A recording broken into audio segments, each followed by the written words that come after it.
Welcome to Real Estate Coaching Radio, starring award-winning real estate coaches and #1 international best-selling authors, Tim and Julie Harris.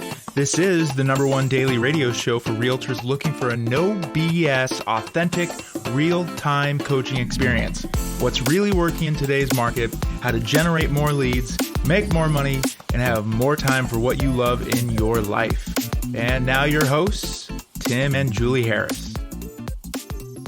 Welcome to October 21st. It's Tim and Julie Harris. This is Real Estate Coaching Radio. This is the #1 listened to daily podcast for real estate agents in at least the United States. So we want to thank you for making that true. And we do have fun occasionally looking at the podcast charts. We look at our numbers and we are #1, #2, #3 in education in certain countries, most of which we've heard of the countries. And some of them we haven't. Right. So all of you across the country and across the world, we want to thank you sincerely for continuing to make this the #1 listened to daily podcast for real estate professionals. Now, why am I really laying into showing gratitude? Because it's called having good manners. Yes, it is. In fact, that's our topic du jour, probably for the next couple of days. It's going to take to talk about all these manners. Yes, so this is obviously a Julie topic. Longtime listeners, you guys can tell by what the topic is, whether it's something that Julie conceived of or if I conceived of. And this is clearly a Julie topic, but I think all of you guys will appreciate that. So Julie, when you told me you were going to have us present on manners, I wasn't quite sure if you were serious or not. So what inspired you to decide to focus on manners, and just what's the backstory behind this topic? Well, quite a few, actually, both from personal business coaching clients, other things. And so, for example, we're not quite in post-COVID yet, but the lockdown, quarantine, homeschool, and Zoom world has messed with everybody's manners. This is clear. In fact, there's a lot of reports about this lately. And people don't know what's appropriate anymore. Coaching clients have struggled with the following topics: handshake, fist bump, or hug. What do you do? Open house etiquette, in-person or Zoom listing presentations, vaccine questions. Should you ask or shouldn't you? Is it taboo or isn't it? To mask or not to mask. All of these things are hot topics. And then in addition to that, I had a conversation with some teachers at school, and they're like, parents don't know how to behave anymore, a whole 15 months off from, quote, real school. And they'll do things like accuse each other's kids without having backstories. And nobody's really on good behavior right now. And maybe that's because people have spent too much time in lockdown, quarantine, and freaking out and watching the news and all this stuff. Well, I've also noticed, just in life, as you and I have traveled and obviously in our own community, that a lot of people, the normal pattern to conversing with someone you're getting to know is absolutely never and should be never leading with politics. No, for example, that's universally true. Yes. That's, you and I aren't so old that we know that that's kind of bad manners to sort of put somebody on their heels and be assumptive that they necessarily think that they, that you're on the same side of the, conversation as you guys get the point. And some of these topics or some of these things that you see people having normalized, it's because they themselves have, I think you're saying, bad manners, and I think that's probably true. Yeah. And it's been normalized because we're often caught in these echo chambers where everyone else around us has similar, notions about politics or about this stance on this social thing or that social thing. And confirmation bias. Right. Too much media, stuff like that. Exactly. And so you guys wonder sometimes why you don't click with somebody right away, or why it feels like your world is getting smaller and smaller. Well, manners do tie into the fact that, and this is in our book, and you should definitely think about this, be Republicrats, or just completely be neutral. Avoid topics that are going to be, in any way controversial, because as a real estate professional, that is not your job. It'd be similar. We use this as an example because I think it makes a great example. You go to the doctor to, Julie was just having a crown filled, right? Yes. Or a crown replaced in her teeth. And, that's where else you generally have crowns replaced in your teeth. Well, no, of course, your head, it could have been an actual crown, I suppose. It was time for you to get your new crown. Okay? The ego adjusted. Exactly. Right. Well, so you're, had she walked in there and the doctor was hitting her up on whatever he just watched on MSNBC or Fox, I would have been like, WTF, what is this? Exactly. I'm trying to get my tooth fixed. And yet, in the real estate realms, because what you guys aren't realizing is, like, for example, that conversation with the dentist was what's, I guess, would be classically termed as a business to consumer conversation, a B2C conversation. And what you guys are used to having is C to C conversations, consumer to consumer conversations. In other words, your friends, right? And you're not thinking that of yourself as a business person. And business people who are dealing directly with consumers, dealing directly with the public, that's a B to C conversation where you're supposed to essentially not cross the threshold of talking about things, not have the bad manners of talking about things that might be even slightly controversial or offensive to the other person. Not to mention irrelevant to what you're trying to do. Right? Yeah. This is also where agents get themselves in trouble by treating clients like they're, not clients, like we're just buddies and being very assumptive, right? And kind of entitled in a way. Whenever you guys get really pissy about losing your client, it's usually related to something that we'll be covering over these next couple of podcasts. Speak a little bit louder. Okay, sorry. Julie's. I'm recovering from my sore throat here. So yeah. So here's how it works in our family. Zoe gets something. She gives it to one of us, and then we give it to the other person. And then I get it at the worst. And Julie usually gets it the worst. So Julie was, they discovered she has strep throat yesterday, so now she's on medicine. Hey, so you know what? I survived 3 weeks this time without getting it, but then it hit me. Well, I wonder what Zoe's going to bring home for us today. I know. Exactly. Fortunately, tomorrow's off from school. So some other form of Caribbean plague. Seriously. And I know those of you who have kids understand. Well, so with a lot of research, we've compiled some new etiquette plus some old standbys, which people have gotten away from, which should help you lead by example as well as feel more comfortable with what's appropriate and what's not. So if you're looking for a theme here, it's good to keep Emily Post's principles of etiquette in mind as your North Star. She said, consideration, respect, and honesty. You know what, Julie? I was just thinking this is a perfect time of year to have presented this content because this is the time of year when people start to in many parts of the country, like where we're from, they're not necessarily spending as much time in their business. Right. And they start spending too much time on things like maybe watching the news, but they're also going to be surrounded by family members, some of which are not going to have the same perspectives. Sure. And they're not going to necessarily follow Julie Harris and Emily Post's principles. Or holiday parties, or fill in the blank, all of these things. So I think I have like 30 or 40 points here. So warning, we'll go through these relatively quickly. And most of these, hopefully, you'll go, oh, yeah, I do that. Or, gosh, I've gotten away from that. I did that. Or, gosh, I went to a party and nobody did that, right? So let's start with the handshake. This is something everybody's dealing with right now. The handshake has been around for centuries. A widely held belief is that it originated to prove to somebody that a person was offering peace and not holding a hidden weapon. But hands can be germy. Diane Gottsman, a national etiquette expert and author of Modern Etiquette for Better Life, I recommend, also doesn't think the handshake will be a casualty of the pandemic, but said to take it slowly. Don't be the first to extend your hand, even if you're comfortable, instructed Gottsman, who lives in San Antonio. Watch the other person and allow them to extend their greeting first. So when in doubt, something's going to happen. Don't make it so awkward that you're waiting for each other. But when in doubt, use the fist bump because it's half handshake but not a hug. But read the other person's body language or just ask what they're comfortable with. We've been in situations where you're like, are we fist bumping? What are we doing? Right? It's okay to ask. But don't assume the hug.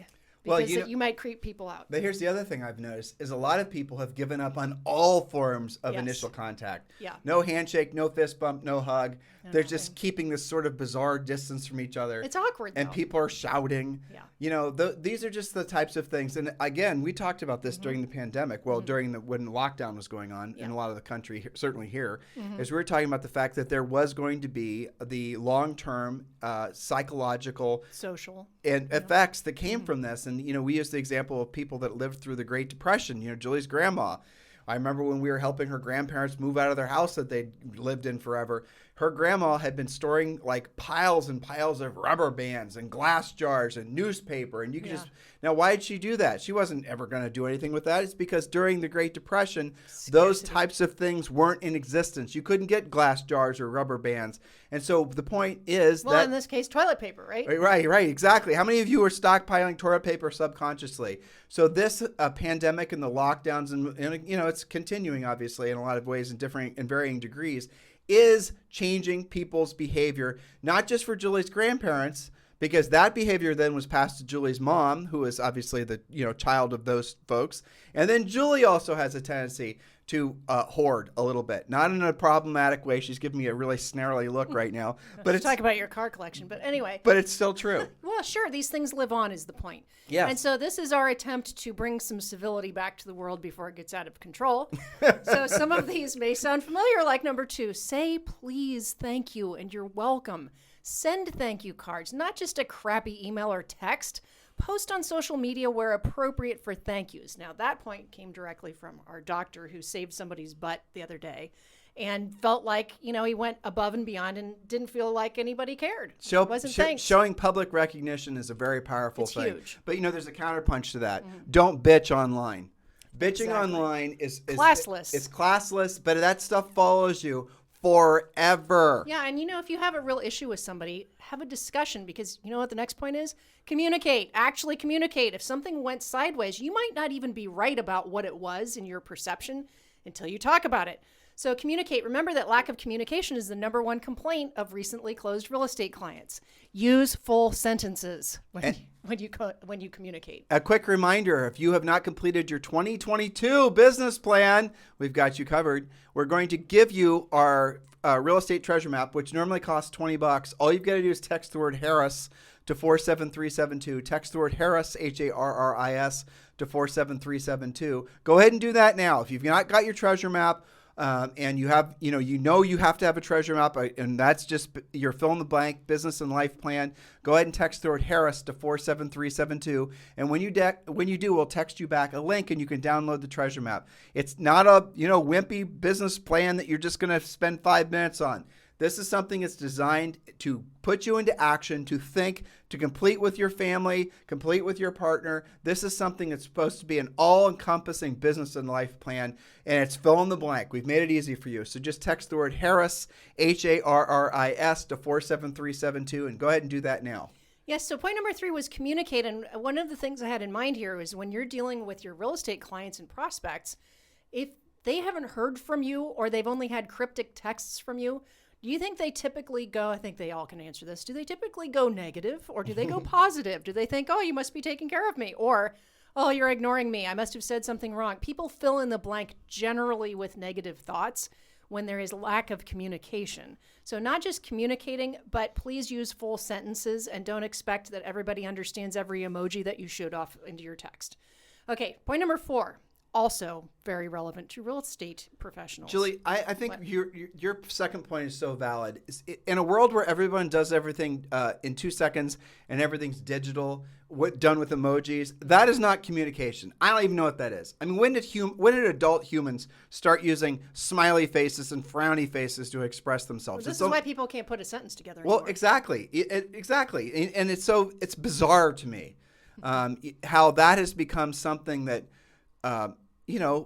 adult humans have normalized, is their willingness to give up to their ability to have real communication with other adult humans, and replacing with a smiley face or a frowny face. It's asinine. I hope you guys see it for what it is.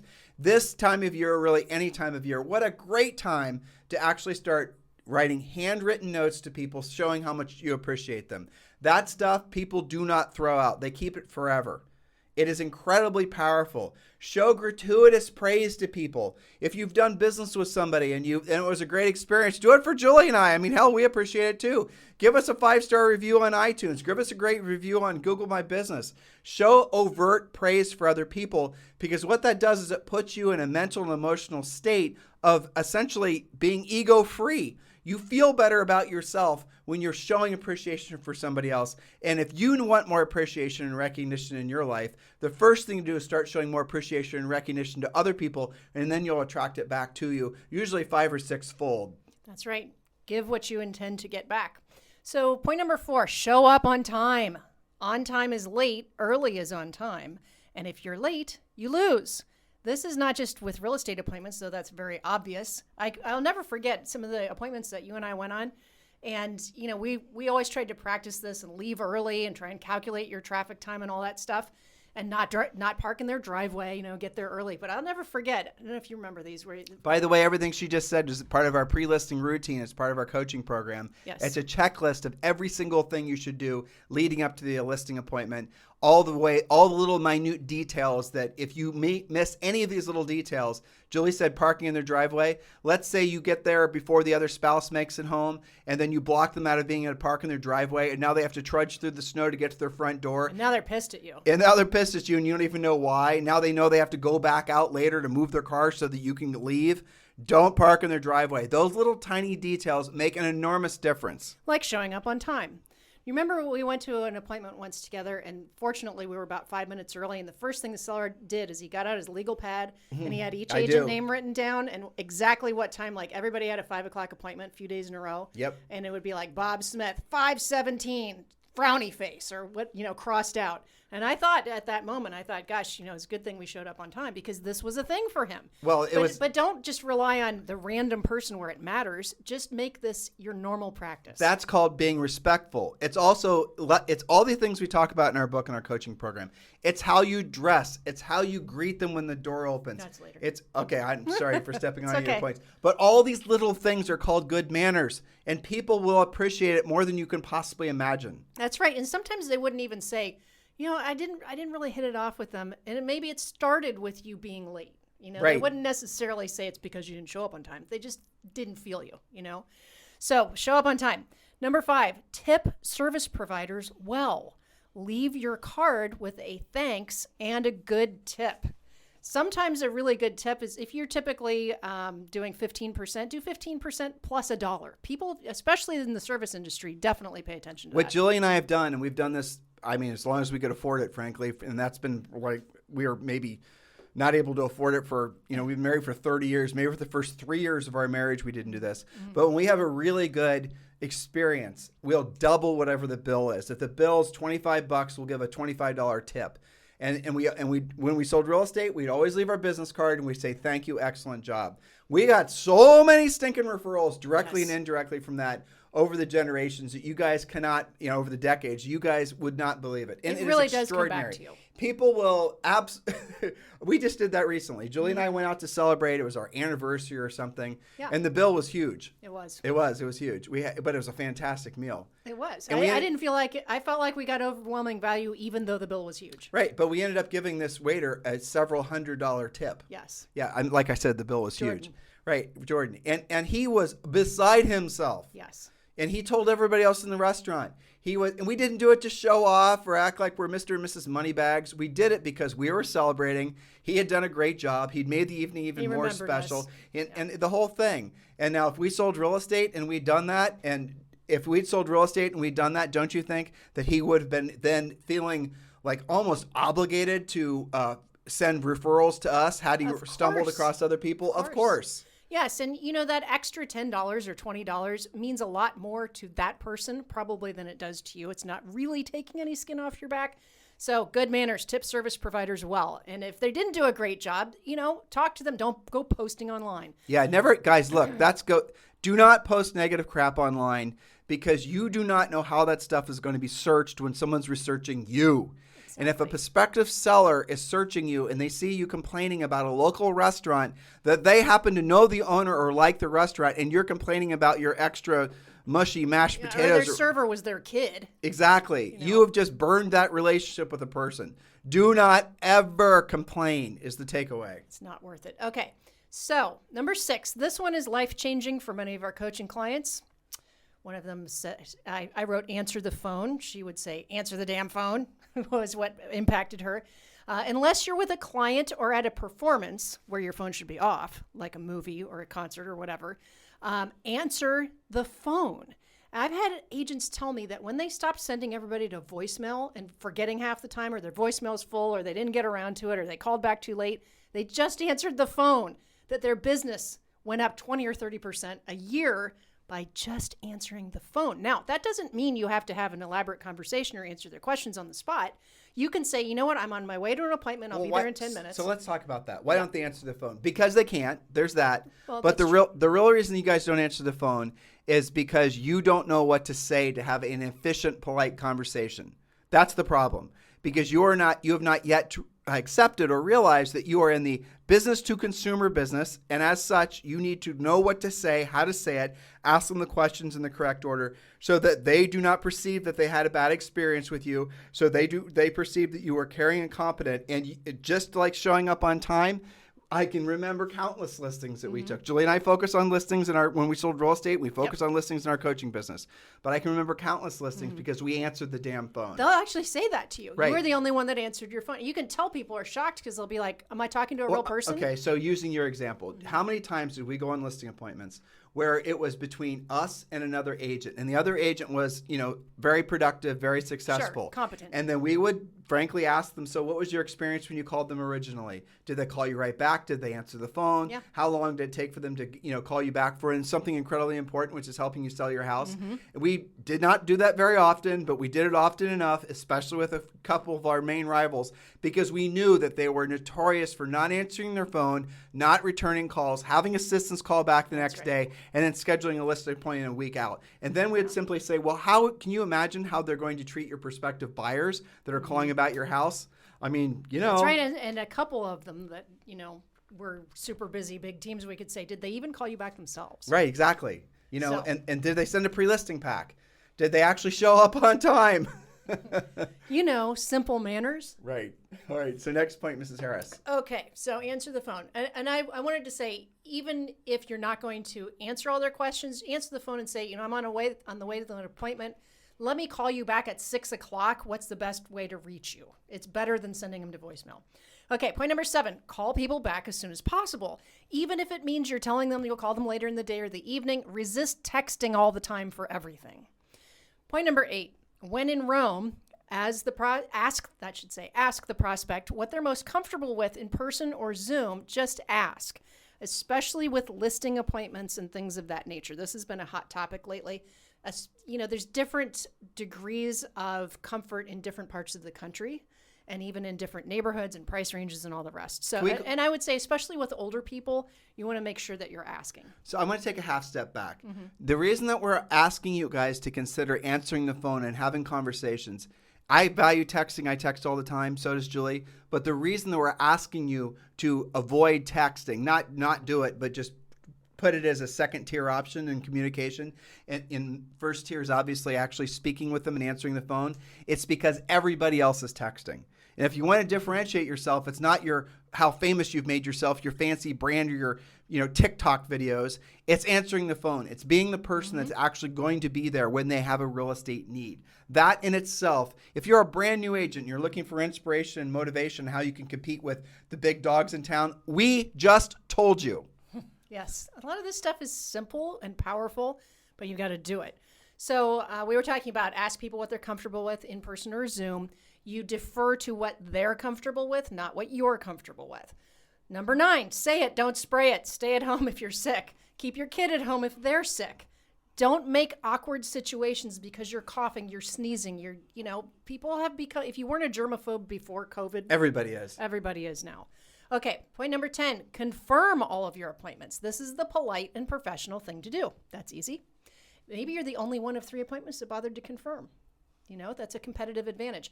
Number 11, apologize when you screw up. Own it. Admit the problem and why it hurt someone, even if maybe you don't agree with it. Promise not to do it again, and then create new energy with new commitment to excellence for yourself and your clients. So admit to it, but don't hover on it. Does that make sense? Totally. Okay, point number 12. Double refer, and I'll say what that means in a second, and take good care of your best contacts. We're talking about lenders, inspectors, service providers, other agents. When you double refer, let's say I'm referring a client to you and I give them your phone number, I'm also going to call you and give you the client's phone number. Sure. That way I'm closing the loop and making it more likely for the relationship to happen. I had that happen today, actually. I had somebody, one person who was offering this particular service, another person I noticed needed this particular service. I just put them together and then I notified each of them separately that I was connecting them.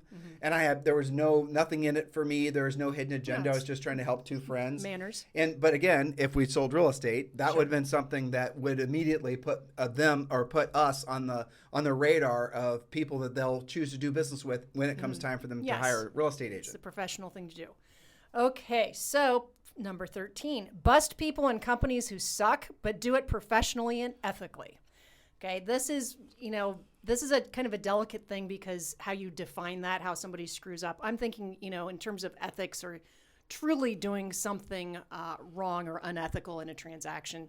And that's something that I remember Rory told us we would occasionally come, should we turn this person into the division? Rory's our first broker. Sorry. Yeah. And he'd be like, if you don't, you're condoning it. Yep, he did say that. And he was right. And so Didn't happen very often, but when it does, you want to be responsible about it. But did we ever, honestly? Do you remember any time when we actually had someone that we turned into the state division of real estate or anything like that? We never did. I don't think so. I think there were some questions that we had in situations, but I that stuck with me, though, is that, if it really is an ethical or legal situation, if you don't say something, you kind of are. But the reality of it is we very rarely ran across anybody that was that merited any kind of... people are mostly pretty good about it. Yep. I'll tell you where you have your problems, those consumers.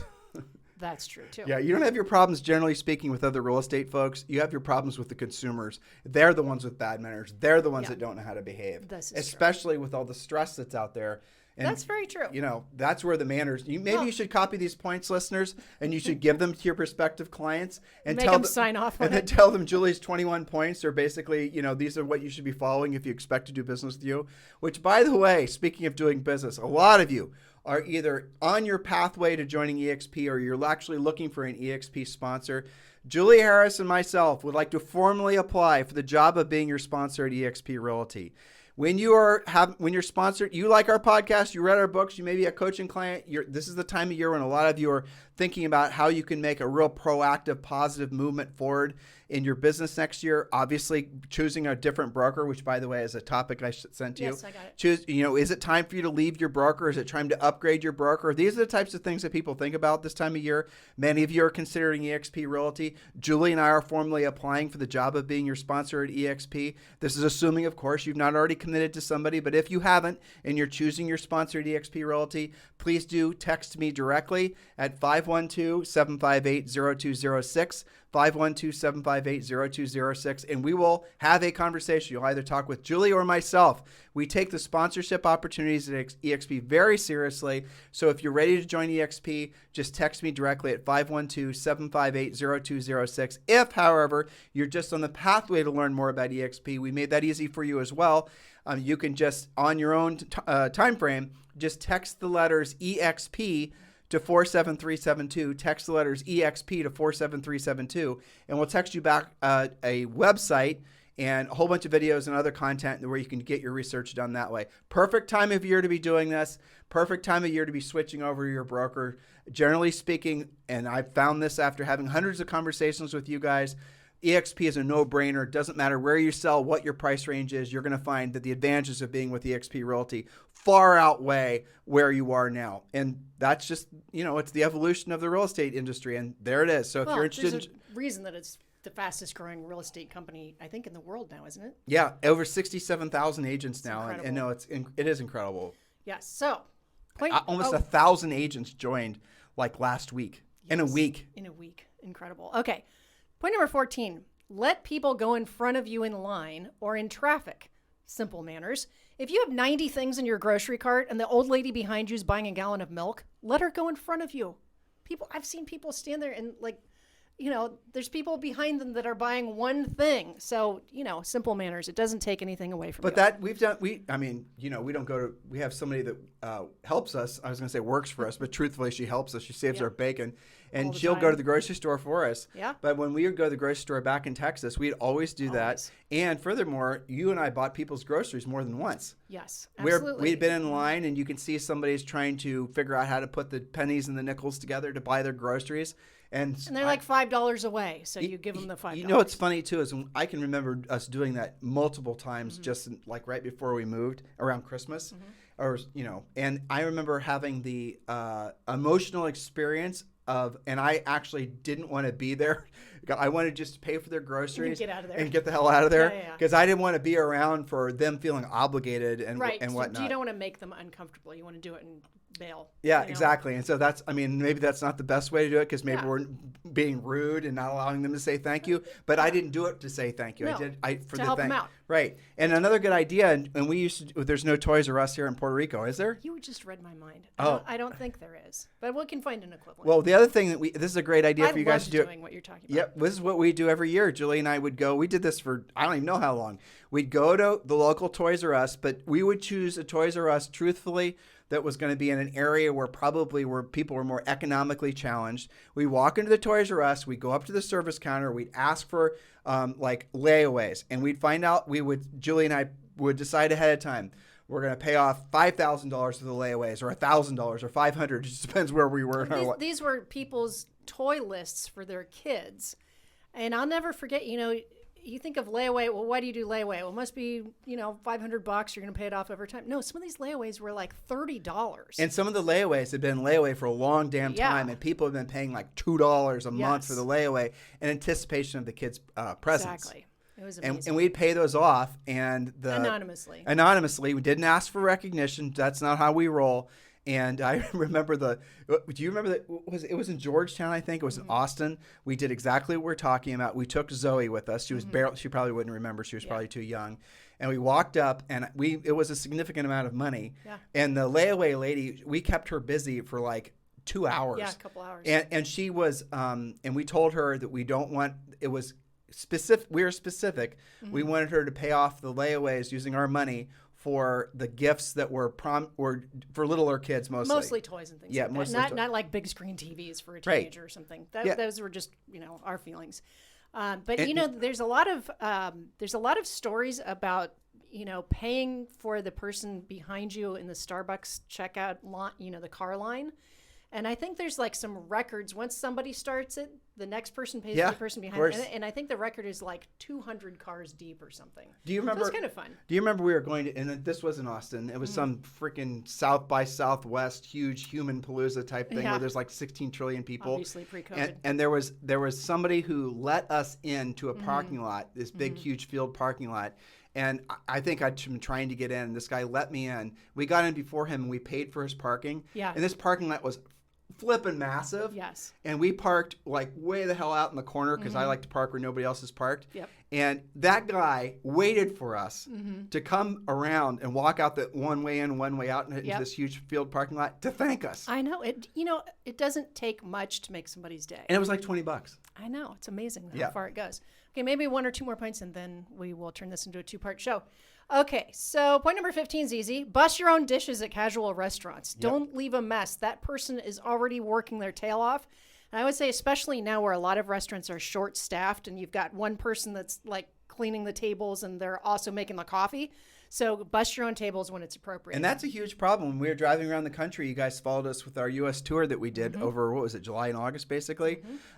We would go to, there were no restaurants that were fully staffed. And every single one of them, especially in the small towns, the little signs that saying, you just, suck it up, Buttercup. We're just going to be slow. It is what it is. We appreciate your patience. We're doing the best we can. And, why is there, all these restaurants that can't find the normal hourly employees? Probably has something to do with the fact they're being paid to stay at home. But I'm not being political. Don't go there. But the moral of the story is in those situations where you're like, it's easy to be frustrated, especially when you're hungry.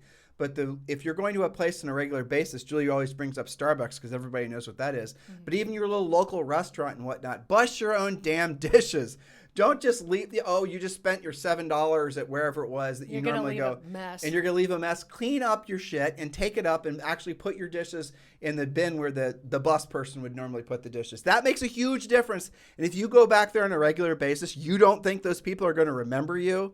Of course they are. They're not just going to remember you. They're going to adore you. They're not just going to adore you. They're going to know your name, what you do, and they're going to start, guess what, sending you referrals. And even if they never do, it's the right thing to do. It's manners.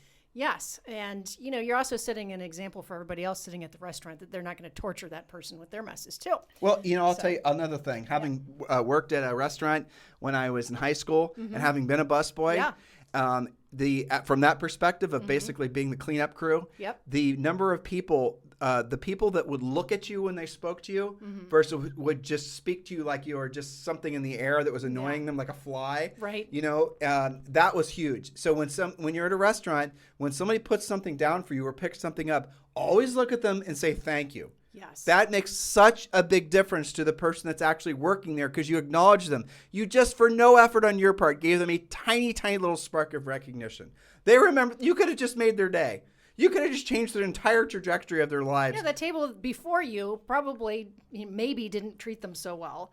And they're already working a fairly low-wage job, and they probably feel like they're in a thankless situation, and then you're kind to them. Yep. And you turned it around.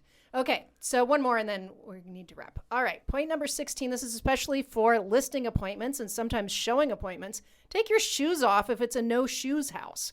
Take a look at their feet. If they have at their front door all of their shoes lined up in a neat row and they have white carpet or sparkling, or hardwood, doesn't or matter. hardwood or whatever, be respectful. The fastest way to lose a listing appointment is to dirty up their house. Okay, let's give you an enhancement on that point. Again, basic stuff.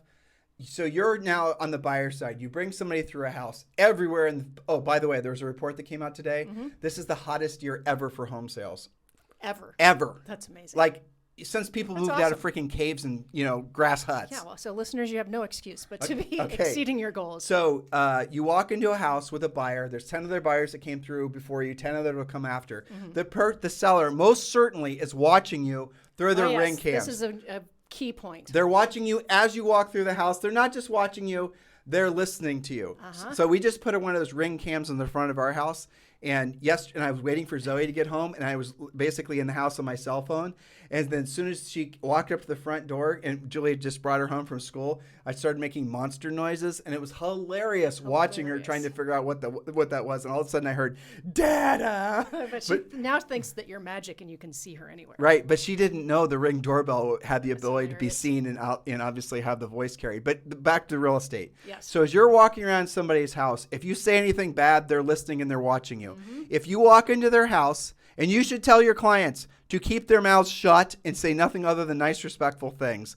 And when you walk into their house and you take your shoes off, and if nobody else took their shoes off, even if there was no sign saying take your damn shoes off, do it, because when that seller got their 10 offers and they remember you were the person that took the shoes off, you were the ones that were not walking through the house and acting like a slob. Yeah. They're going to take your offer, assuming all the other terms and conditions make sense. But I'll go as far as to say, oftentimes, believe it or not, a seller will take an offer from somebody for reasons other than the highest price. Yes. And this could just very well be the little thing that made it so your offer was the one that was accepted over the other one because you were respectful and you had manners. All right, there you guys go. I knew we'd have fun with this one. All right, well, it's a good topic after all. It's amazing that there's so many, but these are just, a lot of micro points that when you add it up, you're being a better human, you're setting a better example, you're creating competitive advantages for yourself, you're attracting people to you and expanding your center of influence. So that all of these things put together, I think, really can advance how you're doing and how you're feeling about things. That's right. So listen, guys, we're going to pick up tomorrow where we left off today. In the meantime, thank you, as always, for continuing to make this the number one listened to daily podcast for real estate agents in at least the United States. We're downloaded in over 61 different countries. We have something around 20 million downloads, so it's pretty incredible. So again, thank you for all your support. Thank you for continuing to support Harris Rules. We get the reports from BookScan telling us how many books you guys bought in the last 30 days. It's pretty amazing. The actual sales are picking up, which is incredible considering it basically came out 2 years ago. In the interim, if you guys need us for anything, any suggestions on shows, topic ideas, text me directly at 512-758-0206. Have a fantastic day.